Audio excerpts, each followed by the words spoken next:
ধর্ষণ করা হচ্ছে প্রত্যেক সেকেন্ডে সেকেন্ডে। স্বৈরাচার মুক্ত করছি।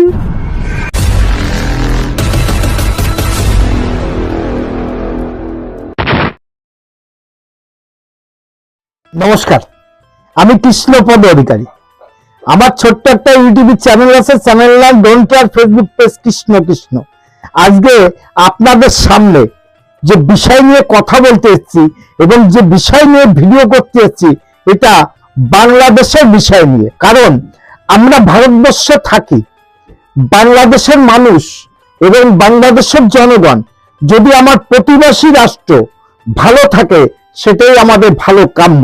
কারণ আমরা যে ভারতবাসী, বাংলাদেশের কোনোদিন অমঙ্গল চাই নাই, কিন্তু মূর্খ দলরা এখনো পর্যন্ত ভারতের নিন্দামন্দ করে যাচ্ছে। কারণ এরা জানে না, ইতিহাস বলতে কিছুই জানে না। কিন্তু যে সমস্ত মূর্খ যে আন্দোলনের জানে, যে তাণ্ডব চালিয়েছে, আর বর্তমানে যেটা করছে, সেটা পৃথিবীর চোখে পরিষ্কার হয়ে গেছে। কারণ খুন, রাহাজানি, ছিনতাই ছাড়া, এরা ডাকাতি ছাড়া মানুষকে কি দিতে পেরেছে জানি না।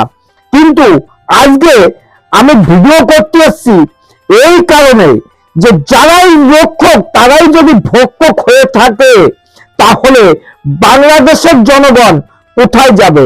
এই সমস্ত যে নেতারা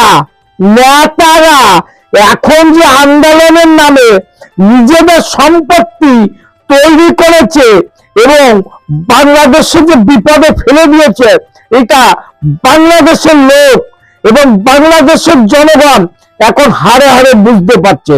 তাই এদের বিরুদ্ধে যেমন কঠোর মনোভাব বাংলাদেশের জনগণ নিচ্ছে, এবং এরা রাস্তায় যদি একা দুকা বেড়ে কুকুর শিয়ালের মতন চিড়ে খেয়ে ফেলবে, এরা বুঝতে পেরেছে।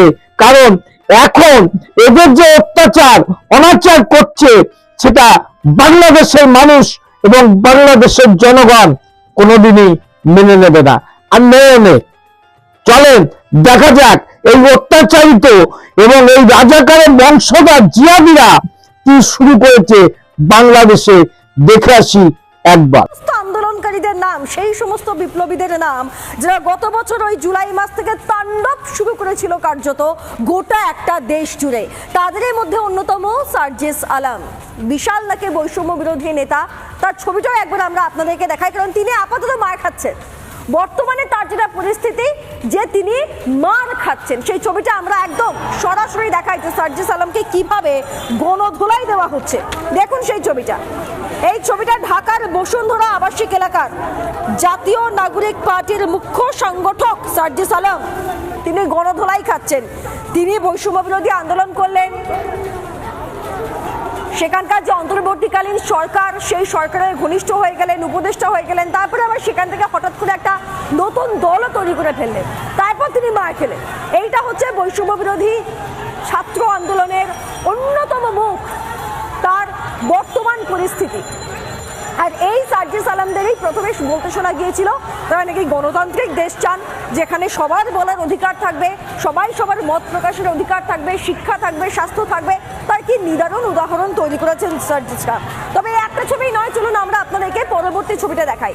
আরও একটা ছবি দেখাই যে এই বৈষম্য বিরোধী আন্দোলনের যারা ছাত্র, তাদের মধ্যেই কয়েকজন আপাতত 14 জন তাদেরকে আটক করা হয়েছে। যৌথ বাহিনী তাদেরকে আটক করেছে। কেন আটক করেছে? কারণ তারা লুটপাট চালিয়েছেন।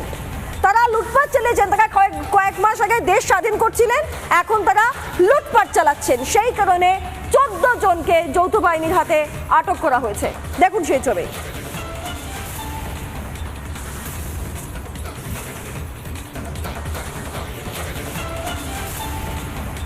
আমাদের ভারতের মিডিয়া কোনোটা মিথ্যা কথা বলে না, কোনোটা মিথ্যার প্রতিচ্ছবি দেয় না। এবং আমরা ভারতবাসীরা আমরা জানি যে বাংলাদেশে যে অত্যাচারী যে অনাচারী বাংলাদেশের জনগণ হচ্ছে, এটা একদিন বন্ধ হবে। এখন বাংলাদেশের জনগণ ভালো করে বুঝতে পেরেছে যে এই সমস্ত লুটেরদের আর প্রয়োজন নাই, কারণ এরা ডাকাত, ছিনতাইকার, চাঁদাবাজি, তা না হলে যৌথ বাহিনীর কাছে কেন গ্রেফতার হবে? প্রশ্ন তো বাংলাদেশের জনগণের কাছে রাখতেই পারি।